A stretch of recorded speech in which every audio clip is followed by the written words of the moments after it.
Heilig is die Heer. Vader, dit is die gebed van ons hart.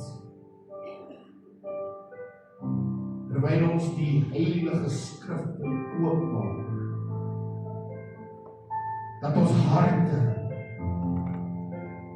en ons gees en ons siel vanmôre uitroep. Heilig, heilig is die Here, wat was, wat is en wat kom. Heilig is hy die onverderflike, onsienlike, alleen wys God. And we bow ourselves and we humble ourselves in your presence as we cry, holy is the Lord our God, the one who made us holy through himself. Dankie Here vir vanmôre. Dankie vir die opstandingsdag.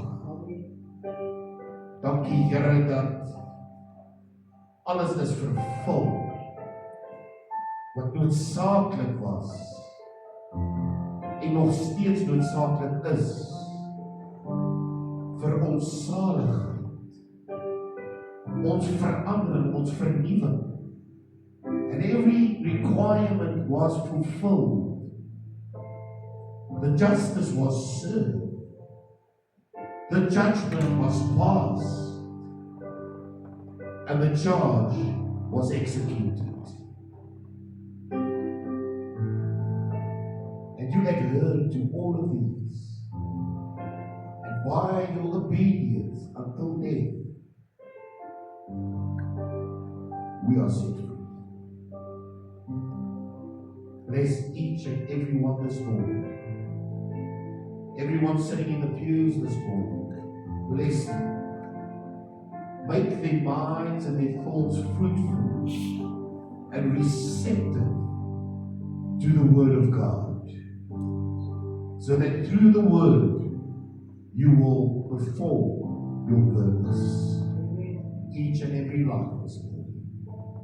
En Here, dat U deur elkeen vanmôre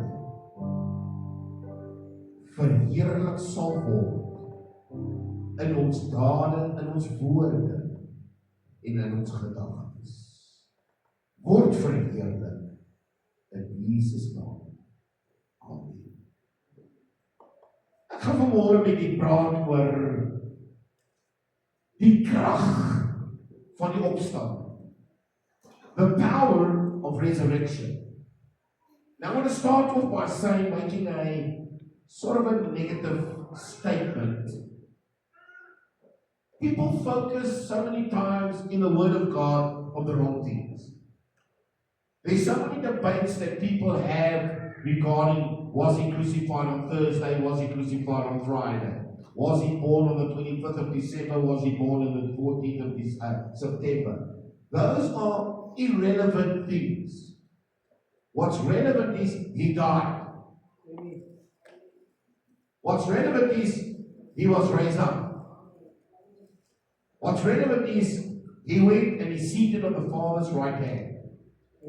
What's relevant this morning is he intercedes for you and I. So we have an intercessor right next to the Heavenly Father. Besef u dit? Dis nou iets boonbehalwe wat hy moes doen. Want hy moes sterf, hy moes opstaan.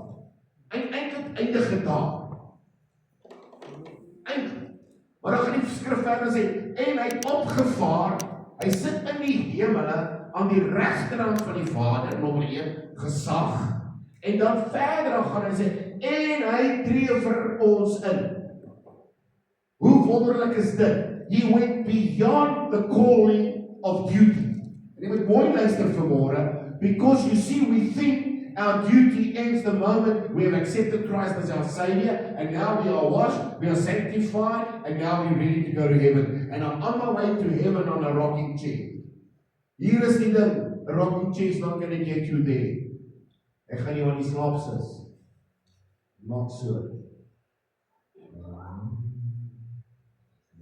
No way. But I want to speak to you this morning on the power of resurrection. Ek wonder vanmôre of mense werklik besef wat is die krag wat in die opstanding lê. From death to life, from shame to glory. En ek het vanmôre so voorstel gekry toe broer Nico die opening gedoen het oor donderdag aand se tema oor die kruis. Nou net vandag 'n recap. The cross was the lowest form of punishment. The purpose of the cross was to shame someone. It was to disowning of all humanity and identity. Dit was die doel van die kruis. En daarom het die slegste kriminele op die ergste manier gesterf aan 'n kruis. And they tried to shame the people by crucifying him. En dit was presies so, want die mense wou Jesus tot skande bring. En ek wonder vanmôre of mense weet waarom Jesus werklik gekruisig was. Because you see, he was guilty of nothing. There was no charge they could brought against him. Hy was ons niks skuldig nie. Do you know how you feel? Hoor nou mooi wat ek gaan sê. How do you feel when someone blames you and you're innocent in a case? En jy word valslik beskuldig oor ietsie wat jy nie gedoen het nie. Kyk ons, julle is ons heilige mense, julle nie weet. As iemand jy valslik beskuldig, jy wip jou. Is dit nie? Hoor wat sê hy, en ek het niks verkeerd gedoen. And then now you go back up to your wife. And then she just says, chill boet. En ons is ongelukkig en ons is opgevang in hierdie worsteling en wroging in ons gees. En weet jy, hulle vind toe nou een klagte teen hom. Net een. Hy sê, hy en die Vader is een. How can he compare himself to God? How can he say he's equal to God? And they charged him with blasphemy. And that's all they could find him guilty. And he wasn't guilty because him and the Father was one. So he's not guilty. He was just speaking the truth. But the only thing they could find against him was, in their eyes and their perception, he was guilty of blasphemy. En hulle kruisig hom daarvoor. En weet jy vanmôre, liewe broer en suster, net so is ek en u nie skuldig aan enigiets nie as gevolg van die opstanding. Want sy dood het vir ons sonde betaal. Maar sy opwekking het iets anders vir ons beteken. Die woord van die Here sê vir ons in Lukas 24, Luke 24 verse 6. He is not here. He has risen. Or he is risen. Hy is nie hier nie. Hy het opgestaan. En tereg dit was nou eintlik 'n baie mooi waarneming dat hulle eintlik 'n leë graf opgepas. Dit laat my dink aan 'n baie en sien dit nou maar die konteks wat ek dit sê. Ek onthou toe my vader gesterf het en ons het net hiernatoe getrek. Ons is in 2018 in Februarie, kan julle onthou, maar die Februarie die volgende jaar toe my pa oorlede. En dit was my geweldige stryd, want hulle het nog in Randfontein gebly. Ek het gaan nou my adres hier opgee en ons gaan sommer nou hom hier ter aardbestelling doen. Maar ek dink altyd vooruit. Ek het my skoonma gedoen, ek het my pa gedoen. Ek koop toe 'n dubbelgraf. As ek 'n tripping gekoop het, kon dit hê. Maar toe het hulle nou nie ruimte, they don't have in a cemetery two graves next to each other, two plots. I could only get them on top of each other. So hulle grou die eerste graf bietjie dieper, Dr. John. They make it 8 foot and not 6 foot. Maar ek weet nie kom hulle af, vir my pa was kort. So was hy nog so diep te begrawe nie. En ek begryp toe my pa en so 9 jaar later toe sterf my moeder. En nou moet hulle die graf opgryp. En ons moet nou weer begrafnis hou. En ons kom by die graf en hulle is besig om toe te gooi. Nou, iemand van Tertius ken, he doesn't say much. My seun, hy sê nie veel, he doesn't speak much. Dan staan hy daar met sy neefies en hulle is besig om die graf toe te gooi. En die volgende oomblik sê hy, jy weet julle wat? Ons het nooit gedink ons gaan dieselfde gat met die grond vir 'n tweede keer toe gooi. In a very ironic way. En ek dink toe by myself, hoe was dit by die graf van Jesus? Hulle het die steen weggerol. En omdat die graf leeg was, kon hom nie weer oopmaak. Hy het opgegaan met 'n doel. Never to be closed again. It's not open today. You see, we don't have to close it because he's not there anymore. En dit is so mooi wat Suster Lisie gesê het van die graf was eintlik leeg. En hulle bewaar 'n leeg graf. En vir die kind van God is die graf eintlik leeg. Daar is niemand, is net 'n dop. But it's empty because they're in the presence of the Almighty God. Because He has risen. Whether you believe it this morning or not, He has risen. I'm not here to convince you. I'm here just to tell you what it is. You see, from the time He was buried, there was silence in the tomb. But when He was resurrected, all things changed on earth. The silence was here until He was raised up. Die gaan vanmôre oor wat het regtig gebeur. Jy sien, die stilte het 'n uitspraak gelewer oor die dood. Is dit nie maar so nie? Mense sê nie veel by die dood. We so sorry to hear that your loss. We are so sorry that. Weet jy wat? Eintlik dood is nie 'n verlies nie. It's a celebration. For the child of God, there's a celebration. Want hy lewe uit hierdie kant uit en hy lewe aan die ander kant in. En ons moet weet vanmôre, if you are born again through the Holy Spirit that has raised you up, you celebrate when you pass on. Paul says, vir my is die lewe Christus, en die sterwe wins, I profit when I die. Maar ons is baie keer so vasgevang aan hierdie goeders. Maar wat spreek die toe die graf van? Geef my net 'n minuut om dit gou te recap. The cross speaks about it had been carried. The cross, the burden is carried. The burden of sin. The curse is carried. The cross is the place that determines the price is paid in full. The grave had been sealed. In other words, the sealing of the grave is bigger and deeper than just keeping the body in. It means everything it represented in the position of being man has now been sealed. Onthou net die Bybel sê, hy het ons sonde op hom geneem. So die sonde is geseël in die dood, want sonder die dood en bloedvergieting is daar nie vergifnis nie. So it's been sealed, never to be opened again. Never to be opened again. It's sealed. Your past is sealed by the blood of the Lamb. Moenie toelaat dat die diere dit uit. As iemand vir u iets moet sê, vra hulle net, is julle groter as God? Ja, maar onthou julle daai dag. Onthou julle dat julle dit gedoen. You know what the Bible says? God never thinks of anything. So hulle dink hulle is groter as die Here. But on the third day, not after the third day, on the third day he rose up. Mense kry dit verkeerd. Hy sê, en op die derde dag het Jesus opgestaan. So hy het net 2 naggies daar gebly. But it's not about how many days, it's not the quantity. It's about the action. And on the third day, he was raised up. And something in creation shifted. If you broeders, that when you start doing something different, that creation shifts, you must know how powerful it is. En dit wat vasgevang was vir ewig, is losgelaat. Die dood het nie meer krag gehad nie.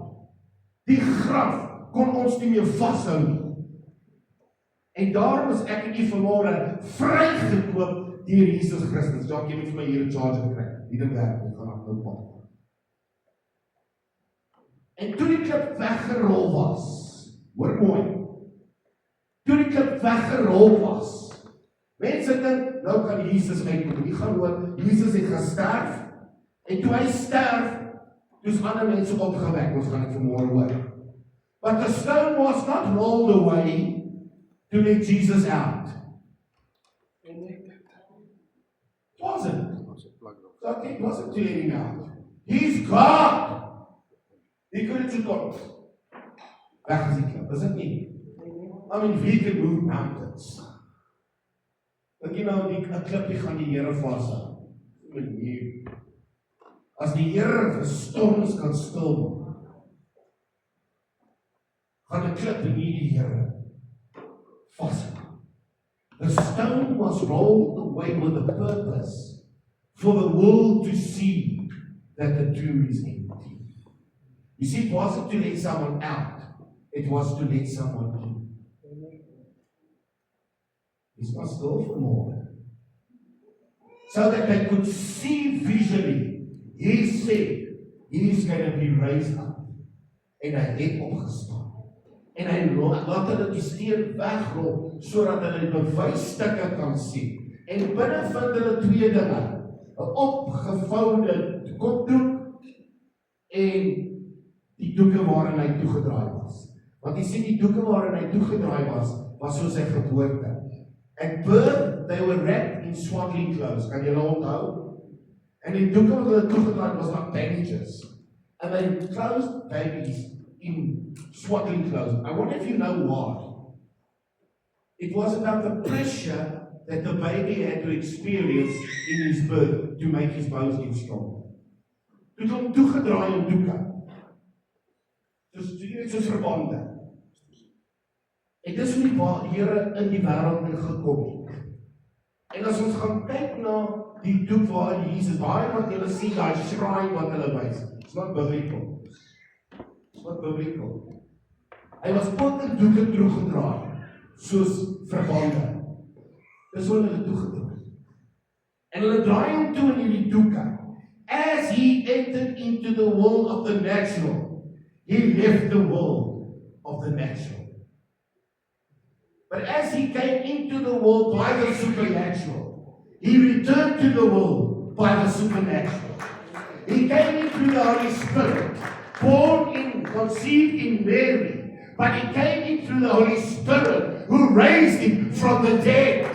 You see, we need the Holy Spirit to raise us up from the dead because we're born in death of Adam's disobedience. But God comes through the Holy Spirit and He conceives in us, and we are born again and we get new life, and we are born of the Spirit. We have the Spirit in us, and therefore we are raised up from the dead. Dis Here, what's a contraptie? The tomb is empty.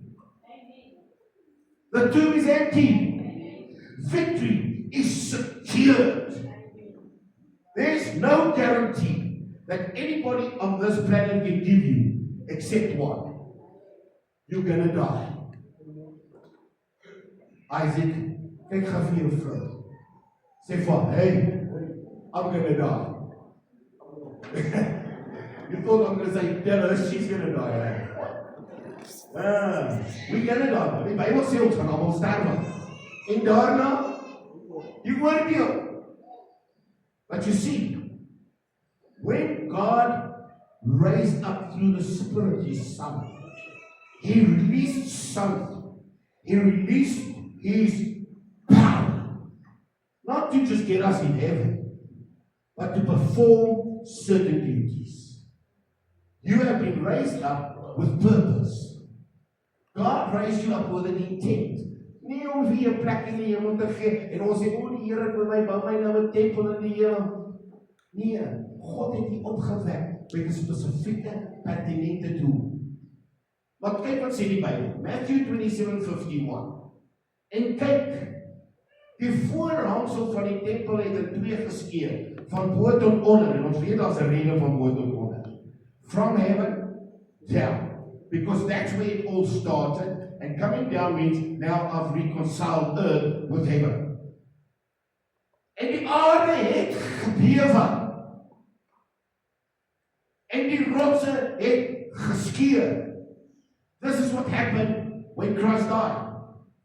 Something powerful took place. The earth was shaken. The earth went open.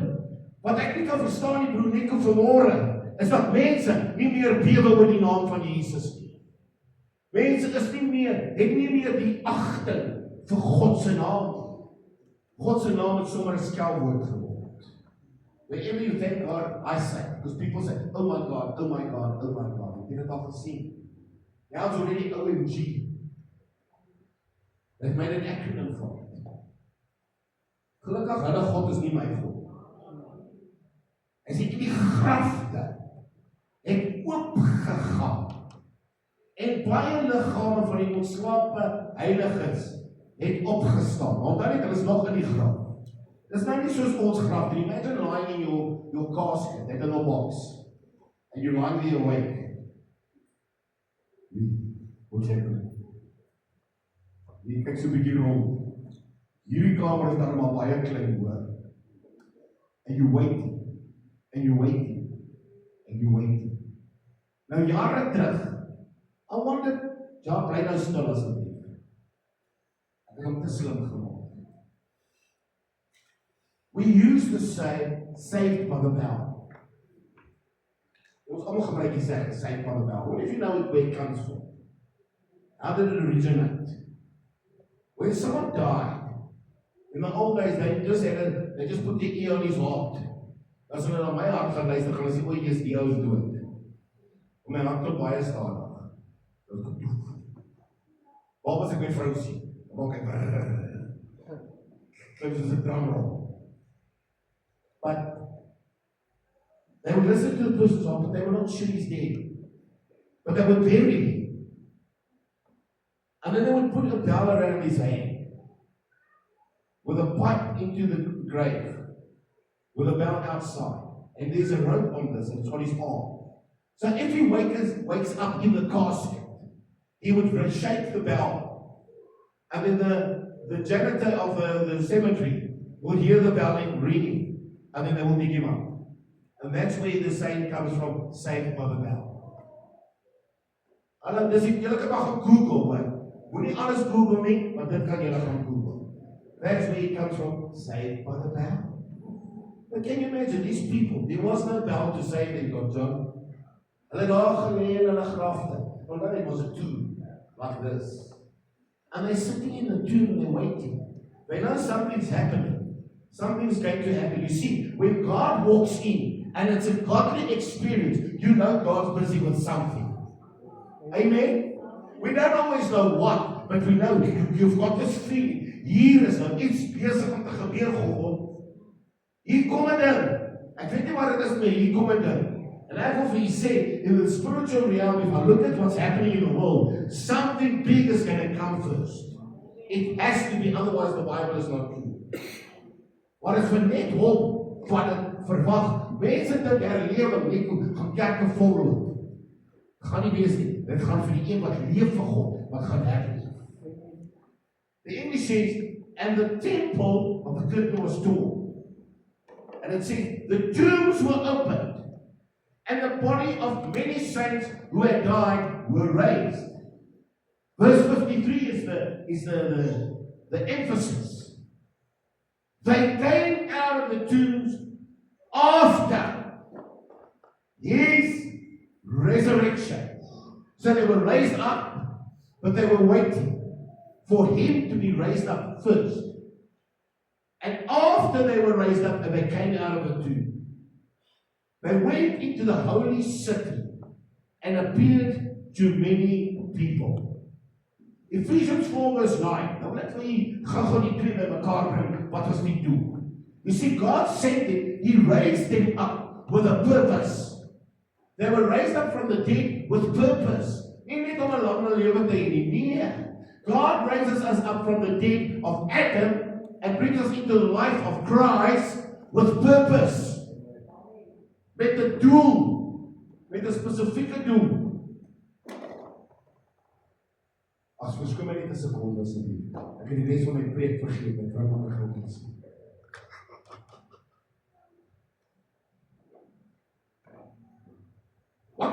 Why were they raised up?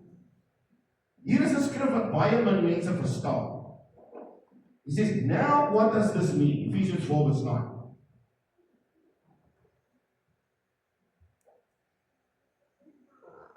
Okay, get it. He went up. What does it mean, others? Except that he also had gone down into the lower parts of the earth. So hier's die Here, hy het opgevaar na sy opstanding, maar voordat het hy eers afgedaal. The one who went down is the same one who went up above all. Now here is iets powerful. There's something powerful. There's something powerful. Jesus died not as the Son of God, but the Son of Man. Now I've got you. You see, he was walking on this earth, and then he received the Spirit of God. And God said, this is my Son, in whom I'm well pleased. Okay, so make one. So now we're having a bit of a teaching. I'm going to give you now a revelation. You're going to go home and it's still going to sing in your ears.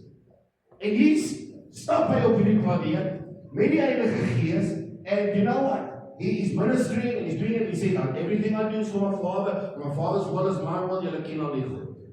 Ek hoop. Maar dan kom hy aan die kruis. En hy stap nie weer na La Rosa, maar nog steeds is die Seun van God. Hy word gegeesel, nog steeds is die Seun van God. Maar die Bybel is baie duidelik.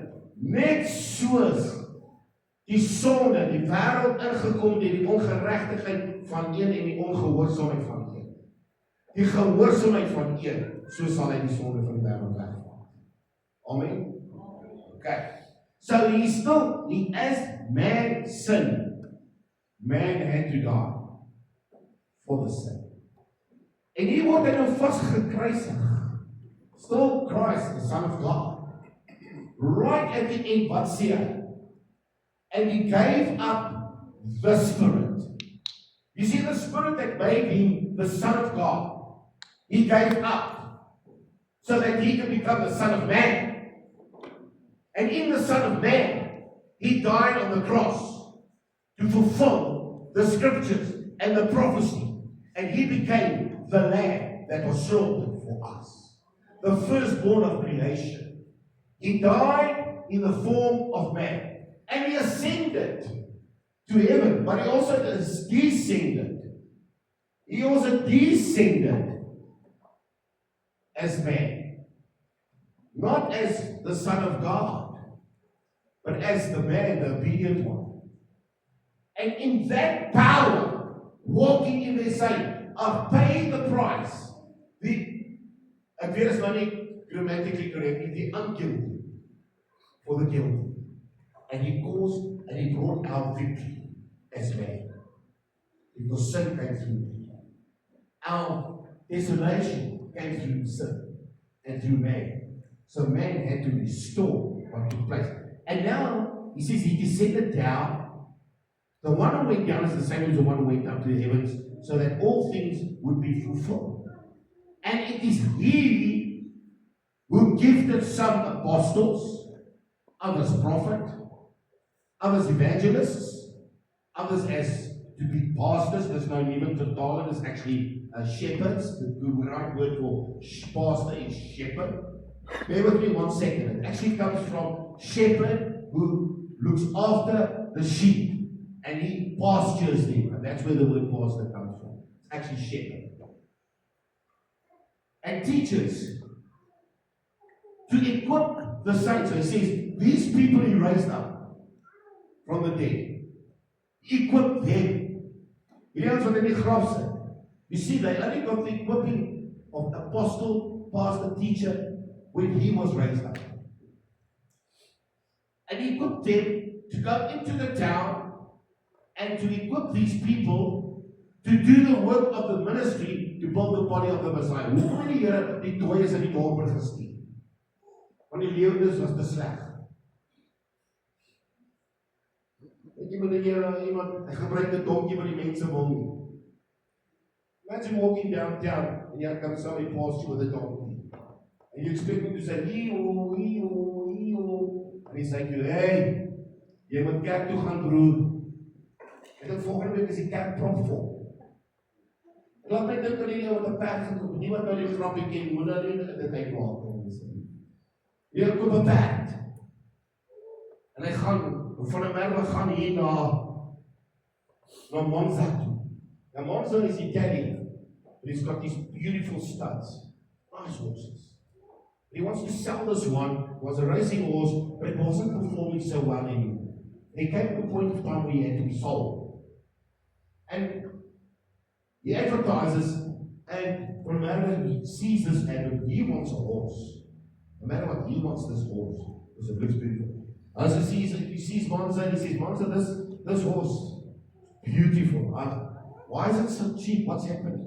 He says, no, Monza. He said, man, this horse, he's not looking so good. And the man looks at this horse, muscles, the move, beautiful, the legs, muscular, shining horse. Looks at the teeth. Well, I check ons vrouens ons nie so uit. En die tande het die baie broers gaan nie 'n dop weer kry. Dis nie tande. En ons kyk na die perd.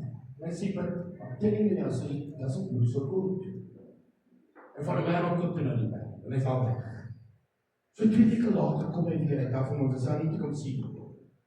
So I'm riding on my horse through town. And the next moment the horse just runs straight into the wall. What did you sell me? He says, I told you it does not look so good.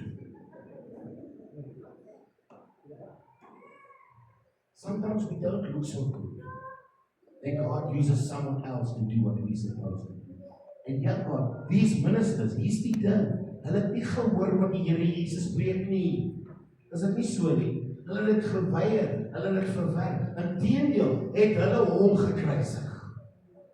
Sy eie mense het hom gekruisig. Hoor vandag wat ek vir u sê, broer en suster, your own people will crucify you. If you're sticking to the word of God and the truth, your own people will crucify you for what you believe. Because they're going to say, but this is not tradition. This is not our culture. I don't care what cultures do. I don't care what tradition does. I want to say, I want to even go further. I don't care what religions do. The word of God says, you will bear the cross and you will be crucified for what you believe in Christ. Jy sal die lessens dra. Die opwekking was noodsaaklik vir ons regverdigmaking. Sonder opwekking sou daar nie regverdigmaking gewees het. Christ had to be raised up so that we can be justified. You see, his death was for our sin. His resurrection was for our righteousness. You see, die opwekking is regverdigmaking om te functioneer. You cannot function in the kingdom of God if you're not raised up from the dead through the blood of Christ and the Holy Spirit. You see, the cross was enough to satisfy justice. The cross was enough to break the curse. The cross was enough to redeem us. But the power of all this comes together at the resurrection. That is now the manifestation of everything that took place there is confirmed there. Dit is die bevestiging. Hy het gesterwe. Hy het opgestaan. En sy heerlikheid skyn nou oor u en my. En hy het ons opgewek met 'n spesifieke doel. He raised Christ up for us to enter into something different. To enter into the kingdom of God. Because it says in John very clear, if you're not born of spirit, you cannot enter the kingdom of God.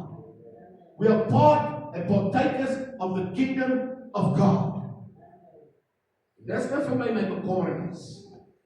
Soveel mense sê, "O, broer, ons het 'n koninkryksvisie." Dankie sê. Ons is koninkryks georiënteerd. We are kingdom driven. We have a kingdom vision. We are about the kingdom of God. En hulle het net een diens hierdie naweek. En ek nooi hulle uit. En hulle kom. You've got no kingdom vision, brother. You've got your personal kingdom. Amen. Dis besig met hulle eie goed. You see what the Bible teaches us in Ephesians 2 verse 5. Hy sê, toe ons dood was deur die misdaad, het hy lewend gemaak saam met Christus. Uit genade is julle gered. En saam opgewek. En saam laat sit in die hemele in Christus. Ek wil iets by u laat vanmôre. Waar sit ek en u nou in Christus? Waar sit ons nou? You're sitting in the heavenlies. Maybe people just realize this. Maar as mense net agterkom, eintlik sit ons reeds in die hemel in Christus. In Christ. Nie fisies nie. In Christus is ons reeds daar. Sal ons bietjie anders te gedra. Bietjie anders te optree as ons besef. Hoorie maar, ek is eintlik nou in die hemel. Saam met die Here. My gedrag moet ooreenkomstig wees. Ek sien gister, ek en my vrou is daar, ons gaan vinnig winkel toe huis toe, so voor die diens, is gejaag weer, ek geloof, blyk amper of mense net jaag na wind op die wêreld. Besig met dit, it's running and doing this and getting everything done, and everything facilitated, so that people will be accommodated. Met die sien ek daar mense in, by so 'n ander winkeltjie. En hulle kom uit en hulle sien my daar staan. Maar hulle word so grootspreek. Dat oorkijk so gaan. Hulle pastor. Ek sê, hulle. Maar dan sê ek, nee, ons het net gaan, ek wil niks weet. Don't have to explain to me. I'm going to explain to God. If you feel guilty about it, go back and get your money. Sit hom terug. Help me om voel skuldig in my sien. God sees you. You're sitting in the heavenlies. And if you just understand the concept, net soos hy in my is hier op aarde, is ek in hom daar in die hemel. En dan kyk die Here so oor in my vanmôre en hy sê, wow, dis my kind wat my lief het. En my voorkome soek en my aangesig soek en bly by my voete. If you could just understand, you're so close to God.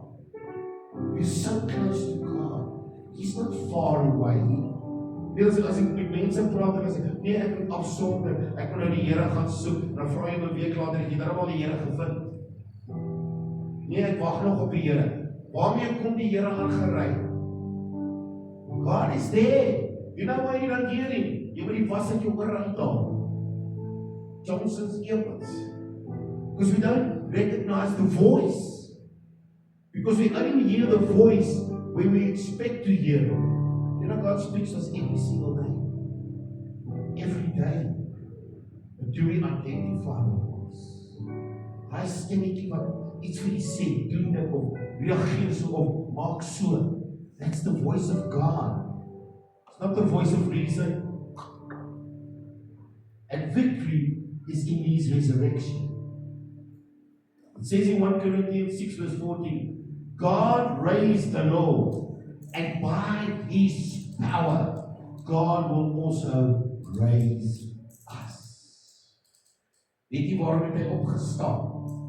Nommer 1, om u en my regverdig te maak.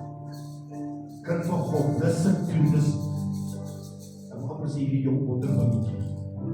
Weet nie so jong nie, maar luister. Die kind van God is regverdig voor God. Moenie toelaat dat mense sê jy stil sin is. If you're still a sinner, you must come to Christ. Bottom line. Romeine 8:34, wie is dit wat veroordeel? Christus is dit wat gesterf het vir haar sin, maar meer nog, wat ook opgewek is, wat ook aan die regterhand van God sit, wat ook vir ons intree. Kyk, how important and special you are. He died for us, but he was raised. He says, who can bring condemnation in against the child of God? Who can judge you? That's what they say. Who can judge you? Is dit nie wat ons doen partykeer van die people judge? I'm talking about people that have a relationship with God. As die woord sê jy mag nie doen, is dit nie ek wat oordeel, is die woord. Maar hy sê, who can judge me? Number one, Christ died for me. Why did the Paul write, Christ died? He died because his blood has cleansed me from my sin. He has washed it away and he never thinks of it again and he's annihilated. It does not exist in Christ. Then he goes further. He was raised up. Now Ephesians says he was raised up for our justification. Now the word justification is actually a very powerful word in English. Just as if I never sinned. Justified. You see, I'm justified. Not by what I did, but by what Christ has done. So he justifies me through his resurrection. And through our resurrection in Christ, we are justified. And then he goes further. He says, but however, he intercedes for us at the Father. En ek sluit op met hierdie woorde. In 1 Peter 1, he says, if we say we have no sin, the truth is not in us, and we are lying. But that's chapter 1. These are people who have not met God, have not been transformed by the Holy Spirit, have not been born by the Spirit of God. But in chapter 2, he starts off immediately. My little children, I write these things unto you, so that you no longer will sin. So he said, hey, hou op met wat jy bezig is. Because you're a new creation. You're a brand new man. You have been transformed from the world of Adam to the world of Christ. You are his son and his daughter. En dan gaan hy verder en sê, but if we do sin, not habitually, but you make a mistake. Hy sê, dit is okay. Moenie paniek. Dis nou ek dramatiseer, maar is nou nie so. Hy sê, we have some of the intercessions before the Father. Hoe kosbaar het gesterf vir ons sonde. Is opgewek vir my regverdiging. Do you know how powerful that is to make us righteous in Christ? Without transgressions, without guilt. Mense, dis kinders van God wat met selfverwyte loop, met skuldgevoelens.